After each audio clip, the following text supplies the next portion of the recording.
Class शुरू हो रही है। तो आज जो मैंने चैप्टर चुना है वो क्वाड्रेटिक इक्वेशन। आज हम इस चैप्टर को पढ़ेंगे और इसके कुछ न्यूमेरिकल्स देखेंगे।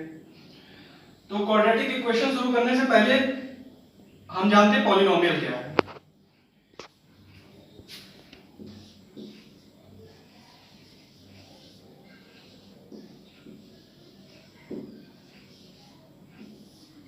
एक हिसाब से क्वाड्रेटिक इक्वेशन पॉलिनोमियल का एक पार्ट ही है, सब पार्ट।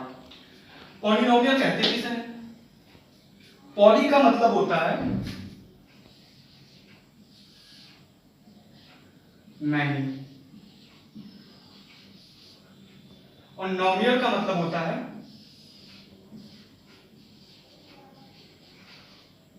टर्म्स। पॉली का मतलब मैनी, नोमियल का मतलब टर्म्स। तो जब मैनी टर्म्स, जब कई सारे टर्म्स एक साथ जुड़कर किसी एक्सप्रेशन को बनाते हैं तो उसको हम पॉलिनोमियल कहते हैं। When so many terms come together and form an expression, then we call it as a polynomial. अब इस पॉलिनोमियल में जो ये हमारा एक कॉन्सेप्ट आया टर्म का, इस टर्म में होता क्या है? आखिर कौन से वो मैनी टर्म्स होते हैं, कौन से वो टर्म्स होते हैं जो ज्वाइन होकर पॉलिनोमियल बनाते हैं? तो इसमें आपको कॉन्सोनेंट भी मिलता है, कांस्टेंट आपका वेरिएबल होता है, इसको हम इनडिटरमिनेट भी कहते हैं, मतलब जिसकी वैल्यू निर्धारित ना हो। और फिर कुछ एक्सपोनेंट्स भी होते हैं, जैसे मान लीजिए x के पावर में 5 हो गया, या यहां पर हम एक जनरल वे में ले लेते हैं a। अब ये a कुछ भी हो सकता है, कोई भी डिजिट हो सकती है। तो ये सारे मिलकर टर्म्स बनाते हैं और वो टर्म्स थ्रू एडिशन, सब्ट्रैक्शन या मल्टीप्लिकेशन जब एक साथ आते हैं तो उस एक्सप्रेशन को हम पॉलिनोमियल कहते हैं। एक एग्जांपल के तौर पे देखते हैं, जैसे 5x power 4 plus 7 plus 4x square and so on. अब इसमें हमने देखा कि हमारा ये 5, ये 7, ये 4, ये कांस्टेंट टर्म्स है, ये x हो गया हमारा वेरिएबल।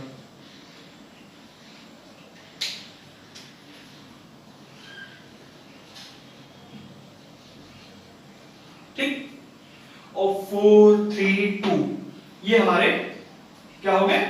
Powers, exponents.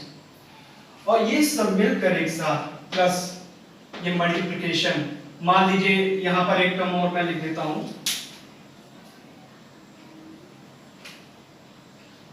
3x और यहां पर मैं माइनस कर देता हूं, तो अब प्लस हो गया, मल्टीप्लिकेशन हो गया और ये सब्ट्रैक्शन हो गया। ये मिलाकर आपका एक पॉलिनोमियल बना है। ठीक है, अब पॉलिनोमियल का ये कॉन्सेप्ट तो समझ में आ गया। अब जो दूसरी बात है इसमें होती है वो डिग्री की होती है।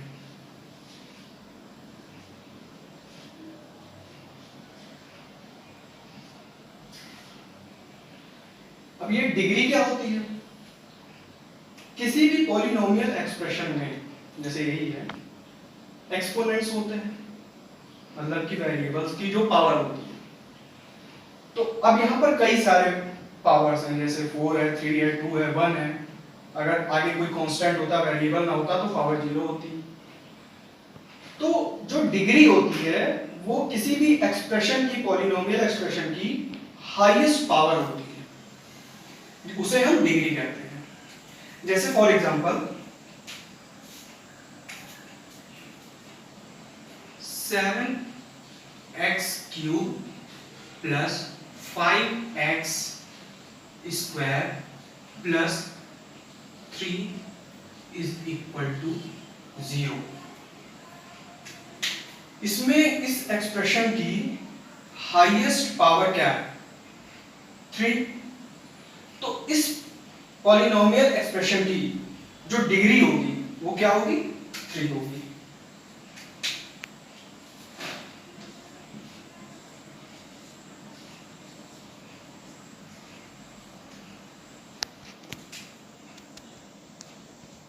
ठीक, ऐसे ही जिस तरह और भी एग्जांपल अगर लेना चाहें हैं ऐसे ही, तो मान लीजिए ले लिया √2 x पावर 6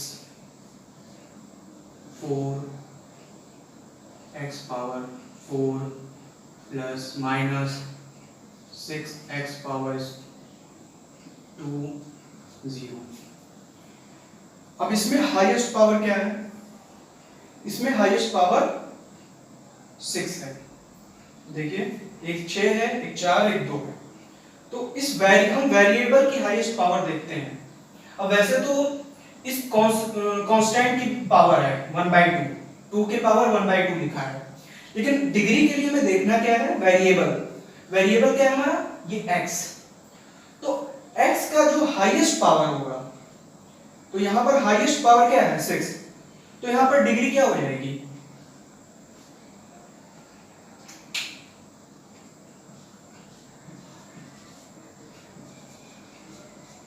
डिग्री हमारी हो जाएगी 6। ठीक है, तो इतनी चीज तो हम पॉलिनोमियल में जान गए जो आगे हमारी क्वाड्रेटिक में हेल्प करेगा। ठीक है, अब हम क्वाड्रेटिक देखते हैं। क्वाड्रेटिक, पहले तो पॉलिनोमियल देखिए। क्वाड्रेटिक पॉलिनोमियल पढ़ लिया, क्वाड्रेटिक पॉलिनोमियल क्या होता है? अच्छा, क्वाड्रेटिक पॉलिनोमियल और क्वाड्रेटिक इक्वेशन में डिफरेंस होता है, वो हम अभी बताते हैं। तो अभी हमारा है क्वाड्रेटिक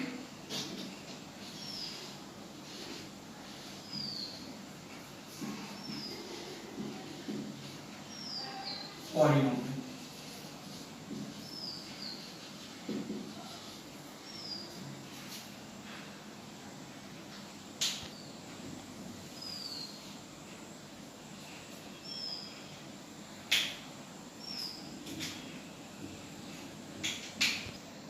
एक जनरल फॉर्मूला होता है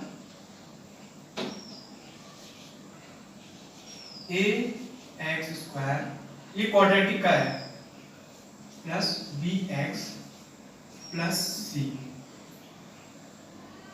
ये हो गया आपका क्वाड्रेटिक पॉलिनोमियल।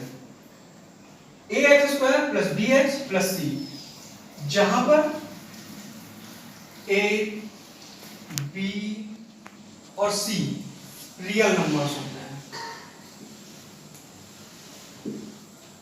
ठीक है, और सबसे बड़ी बात कि यहां पर a बिल्कुल भी 0 हो नहीं सकता। अब a 0 क्यों नहीं हो सकता, अभी आगे बताएंगे। क्वाड्रेटिक पॉलिनोमियल ये हो गया। ठीक है, अब क्वाड्रेटिक इक्वेशन क्या होती है वो देखते हैं।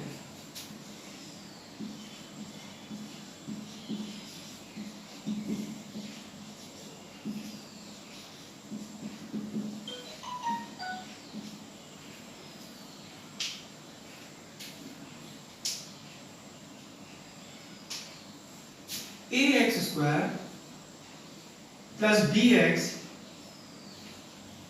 Plus c is equal to 0। अब दोनों में डिफरेंस क्या है? यहां पर हमने इक्वल टू 0 लिखा है, यहां पर नहीं लिखा है। जब भी इक्वेशन लिखा जाए, इक्वेशन कब बनती है? जब हम किसी एक्सप्रेशन को 0 के इक्वल कंपेयर करें। तो अब यहां पर हमने अपने इस एक्सप्रेशन को जब 0 के इक्वल रखा तो एक कंपैरिजन हुआ, इस कंपैरिजन को ही हम इक्वेशन बोल देते हैं। ठीक है, अच्छा, अब इसको हम क्वाड्रेटिक क्यों बोलते हैं ये जानते हैं। इसमें इस एक्सप्रेशन की, इस पॉलिनोमियल की डिग्री क्या है? तो डिग्री इसकी आपको मिलेगी 2। क्यों? क्योंकि जो वेरिएबल हमारा x है इसकी हाईएस्ट पावर क्या है 2, तो हमारी डिग्री क्या हुई 2। अब 2 क्वाड होता है इसीलिए हम इसको क्वाड्रेटिक बोलते हैं, ठीक है, क्योंकि डिग्री हमारी 2 है तो क्वाड हुआ, ये इसीलिए ये जो हमारी पॉलिनोमियल है क्वाड्रेटिक पॉलिनोमियल है, ठीक है। अब ये हो गया हमारा क्वाड्रेटिक इक्वेशन। अब मैंने कहा था कि a बराबर 0 नहीं हो सकता, क्यों? क्योंकि a बराबर अगर मैं 0 कर दूं यहां पर इफ, तो ये जो आपका इक्वेशन है ये हो जाएगा bx plus c is equal to 0। क्योंकि a 0 हो गया तो ये पूरी टर्म आपकी 0 हो गई, तो ये जो एक्सप्रेशन निकल के आएगा इसका इक्वेशन बनेगा bx plus c is equal to 0।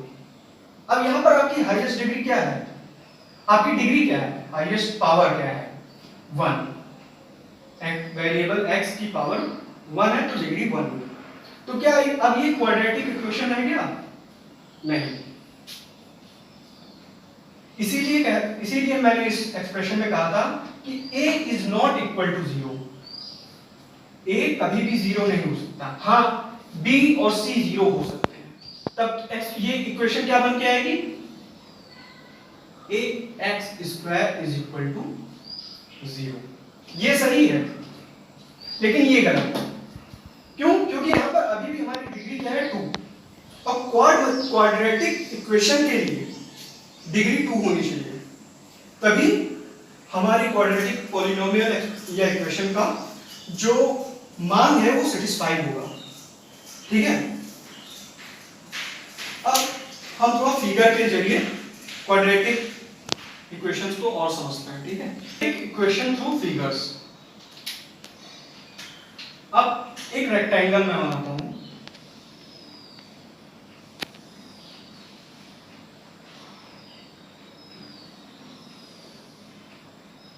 ठीक है, ये इसकी लेंथ हो गई, ये इसकी ब्रेथ हो गई। एरिया ऑफ रेक्टेंगल क्या होता है?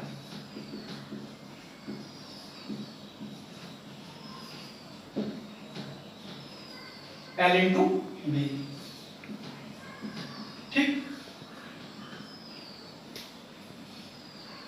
अब अगर मान लीजिए जो क्वेश्चंस क्वाड्रेटिक इक्वेशन में आते हैं जनरली उसमें होता क्या है कि इस लेंथ और ब्रेथ में कोई रिलेशन दिया होता है। मान लीजिए कि ये लेंथ ब्रेथ की 3 गुना है, 3 टाइम्स है। अगर मान लेते हैं हम लेंथ हमारी x है, ठीक है, तो जो ब्रेथ होगी वो होगी 3x, ठीक। अब जब एरिया हम निकालेंगे, इस रेक्टेंगल का जब एरिया निकालेंगे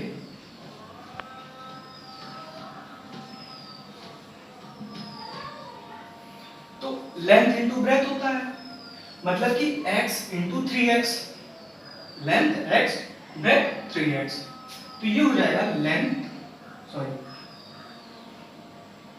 x इंटू 3x, ठीक।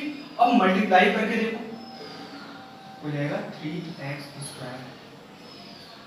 अब यहां पर हमको एक क्वाड्रेटिक इक्वेशन मिला, कैसे? हमारे पास सबसे पहले तो देखिए कांस्टेंट है, वेरिएबल है, तो ये पॉलिनोमियल हो गया। अभी तक पॉलिनोमियल की कंडीशन सेटिस्फाई हुई है, एक एक्सपोनेंट है, ये पॉलिनोमियल की कंडीशन अभी तक सेटिस्फाई हुई है। लेकिन क्योंकि इसकी जो डिग्री है वो 2 है, तो ये क्या बना रहा है क्वाड्रेटिक इक्वेशन 3x स्क्वायर। अब इसके आगे कोई और भी टर्म्स है नहीं है, हमें इससे मतलब नहीं है, हमारी डिग्री 2 है, तो ये क्वाड्रेटिक इक्वेशन हमें मिलेगा। ऐसे ही अगर क्या नाम है स्क्वायर का लेते हैं, मान लीजिए ये स्क्वायर होता तो इसकी लेंथ और ब्रेथ बराबर होती। मान लीजिए इस बार y वेरिएबल ले लेते हैं, वेरिएबल कुछ भी हो सकता है, x y z कुछ भी हो सकता है। इस बार हम y ले लिए, ये हमारा स्क्वायर है, ये हमारा रेक्टेंगल है। अब स्क्वायर का एरिया क्या होता है?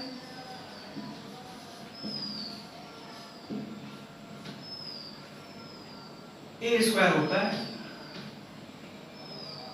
ठीक। अब क्योंकि हमने ए की जगह y मान रखा है तो ये हमारा y स्क्वायर हो जाएगा।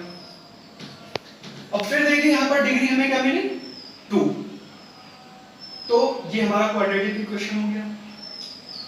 अब चलिए ठीक है, अभी तक एक टर्म मिला है, अब कुछ और टर्म्स को लेकर चलते हैं। मान लीजिए कि हमारी लेंथ जो है रेक्टेंगल की वो हो जाएगी है 3x + 2, ठीक। और जो ब्रेथ है हमारी वो है 2x + 1, ठीक। लेंथ हमारी इस रेक्टेंगल की, नया एग्जांपल है, 3x + 2 है और ब्रेथ जो हमारी है वो 2x + 1 है। तो अब एरिया ऑफ रेक्टेंगल क्या होगा?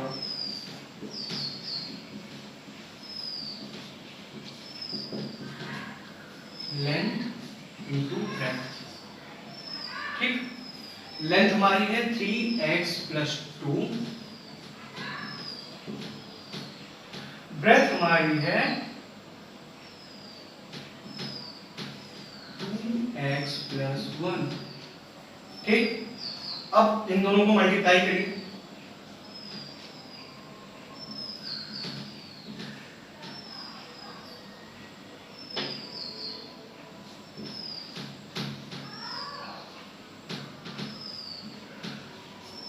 ये निकल जाएगा।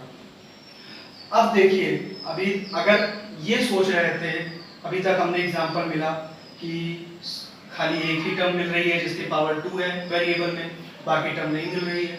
तो एक एग्जांपल ये भी है जिसमें आप उस x वेरिएबल की पावर 2, अब x के पावर 1 और यहाँ पर x के पावर 0, तो ये हमारी इक्वेशन मिल गई जिसमें वेरिएबल के और भी पावर्स हैं, वो टर्म भी इसमें जुड़ी हुई है। यहाँ पर 5 3x 7x होगा, ठीक है। तो ये 3 एग्जांपल देखा, एक रेक्टेंगल का जिसमें सिर्फ हमारे पास पावर 2 वाली टर्म थी, स्क्वायर में भी हमने पावर 2 वाली टर्म ली, इसमें भी आप और भी ले सकते हैं, दोनों तरफ सेम लेंथ ब्रेथ मानकर मल्टीप्लाई कर देंगे तो फिर क्वाड्रेटिक इक्वेशन मिलेगी। फिर उसके बाद हमने रेक्टेंगल में दो अलग अलग लेंथ और ब्रेथ ली है जिसमें हमारे पास वेरिएबल्स के पावर डिफरेंट है। फिर जब उनको क्या नाम है मल्टीप्लाई किया गया तो हमें वेरिएबल के पावर 2 भी मिला, वेरिएबल के पावर 1 भी मिला और वेरिएबल के पावर 0 भी मिला। इस तरह से हमने 3 तरह की इक्वेशन, 2 तरह की फिगर्स में देखी। अब क्वाड्रेटिक इक्वेशन के बारे में और जानते हैं।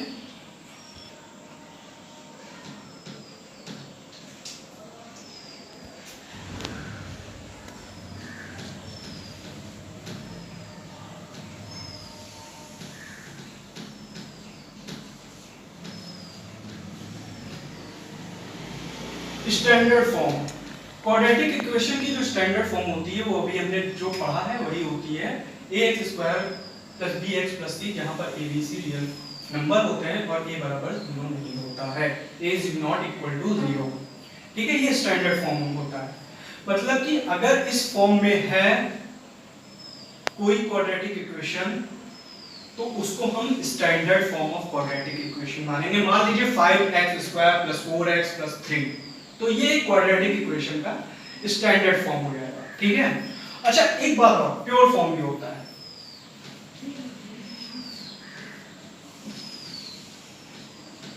उसको ax² से डिनोट करते हैं, ठीक है। ये स्टैंडर्ड फॉर्म हो गया, ये प्योर फॉर्म हो गया। अब हमारा नेक्स्ट टॉपिक है सॉल्यूशन ऑफ क्वाड्रेटिक इक्वेशन। किसी भी इक्वेशन का सॉल्यूशन क्या होता है? उस इक्वेशन में जो वेरिएबल्स हैं उनकी वैल्यूज को पता करना। अब जैसे हमारा जो स्टैंडर्ड फॉर्म है क्वाड्रेटिक इक्वेशन का, ax square plus bx plus c equal to 0। इस इक्वेशन का जो सॉल्यूशन होगा वो x की वैल्यू होगी। अब क्वाड्रेटिक इक्वेशन में मोस्टली हम लोग x की वैल्यू अल्फा, जो बुक्स वगैरह में पढ़ाया जाता है, x की वैल्यू अल्फा मानते हैं, अल्फा मान के चलते हैं। तो जो भी वैल्यू आएगी उसको अल्फा डिनोट करते हैं, और अभी उसके बारे में और भी पढ़ते हैं। लेकिन हो कुछ भी सकता है x, और ये नहीं जरूरी है कि आप अल्फा ले लीजिए, बीटा गामा कुछ भी मानिए, लेकिन अल्फा क्योंकि हर जगह यूज हो रहा है तो अल्फा ही लेके चलता है। ठीक है, तो मान लीजिए इस इक्वेशन को सॉल्व किया गया तो x की वैल्यू अल्फा निकल के, ठीक है, तो इसको कहेंगे सॉल्यूशन ऑफ क्वाड्रेटिक इक्वेशन। अब ये अल्फा क्वाड्रेटिक इक्वेशन का जीरो भी कहलाता है, जीरो ऑफ क्वाड्रेटिक इक्वेशन या रूट ऑफ क्वाड्रेटिक इक्वेशन।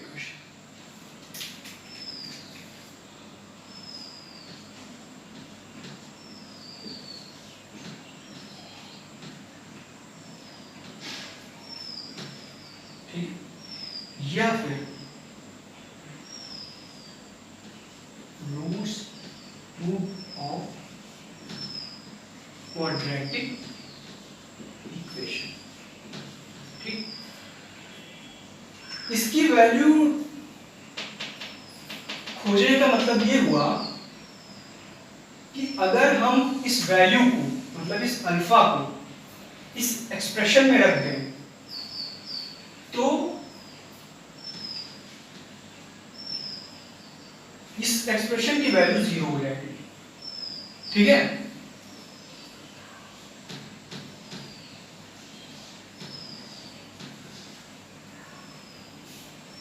मतलब x की वो वैल्यू जिसके लिए ये पूरी टर्म एक्सप्रेशन जीरो हो जाए उसको हम जीरो ऑफ क्वाड्रेटिक इक्वेशन या रूट ऑफ क्वाड्रेटिक इक्वेशन कहते हैं। x की वो वैल्यू, यहां पर हमने अल्फा माना है, जिसके लिए ये पूरी एक्सप्रेशन जीरो के बराबर हो जाए, मतलब जीरो हो जाए, उसको हम कहेंगे जीरो ऑफ क्वाड्रेटिक इक्वेशन या रूट ऑफ क्वाड्रेटिक इक्वेशन। दोनों सेम होता है।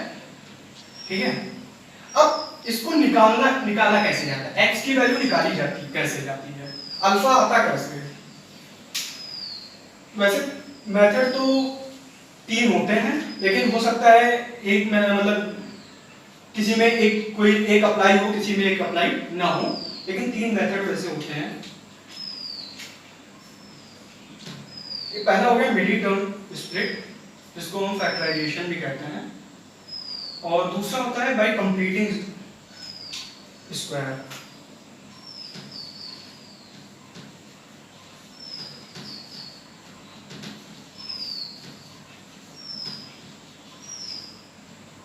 और तीसरा जो होता है वो क्वाड्रेटिक फॉर्मूले से निकलता है।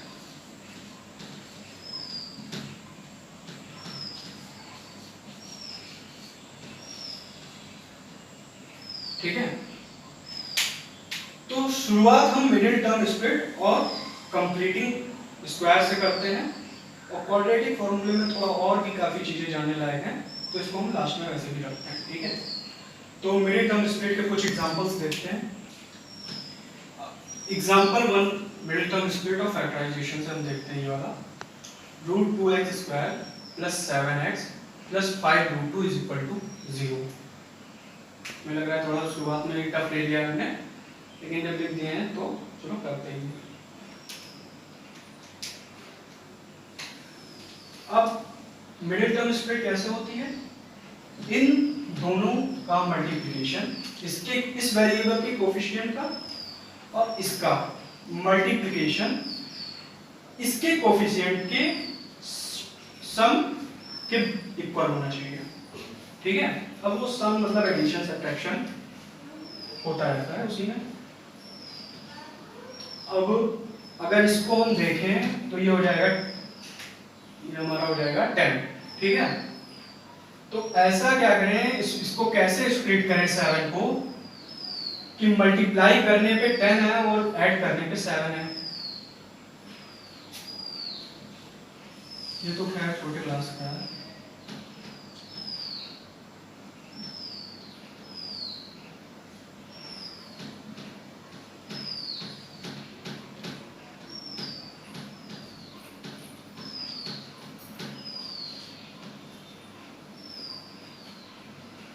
ठीक, 5 2 7 x और ये वही है, मतलब 10 आ जाएगा, 5 दूनी 10, इसका मल्टीप्लाई करेगा।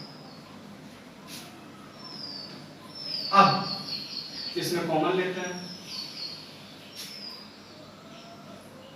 एक काम करते हैं, 2 को इधर ले लेते हैं, 5 को उधर ले लेते हैं, क्योंकि फिर कॉमन लेने में नहीं तो प्रॉब्लम होगी।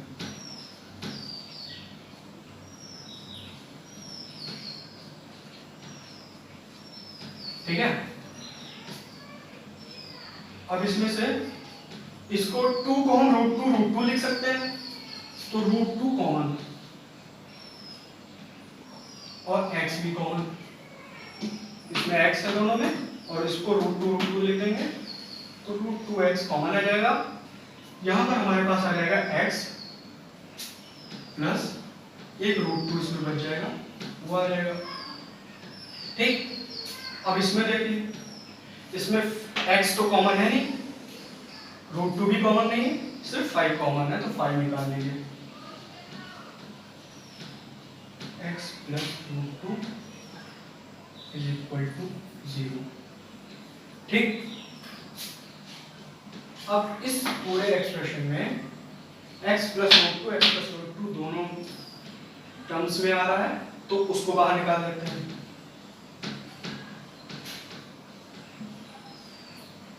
और ये बचा क्या, रूट 2x प्लस 5।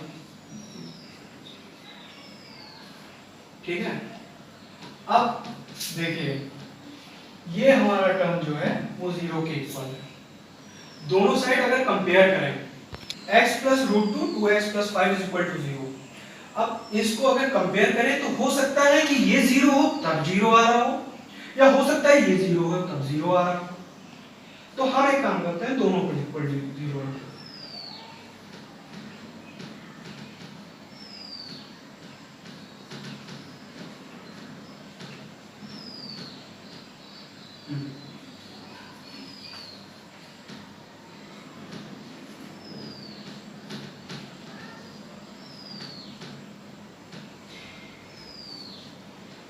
ठीक है, तो यहां से हमारी x की वैल्यू निकल के आ रही है माइनस रूट 2, और यहां से हमारी x की वैल्यू निकल के आ रही है -551। तो इस इक्वेशन के, क्वाड्रेटिक इक्वेशन के लिए हमारी x की वैल्यू माइनस रूट 2 आ रही है और -5/√2 आ रही है।